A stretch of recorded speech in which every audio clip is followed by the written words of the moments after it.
వారి కేకలే గెలిచెను. అవును, వారి కేకలే గెలిచెను. వారి బ్రతుకులు ఓడెను.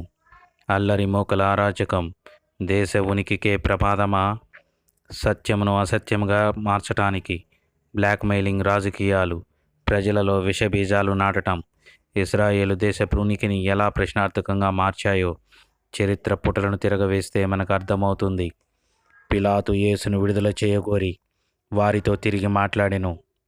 వారు వీనిని సిలువ వేయము, సిలువ వేయమని కేకలు వేసిరి. మూడవ మారు పిలాతు, ఎందుకు? ఇతడు ఏ దుష్కార్యము చేసెను? ఇతని యందు మరణముకు తగిన నేరమేమియూ నాకు కనపడలేదు గనుక ఇతడిని శిక్షించి విడుదల చేతునని చెప్పెను.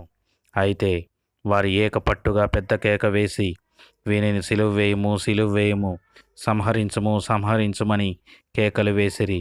చివరికి వారి కేకలే గెలిచెను. కానీ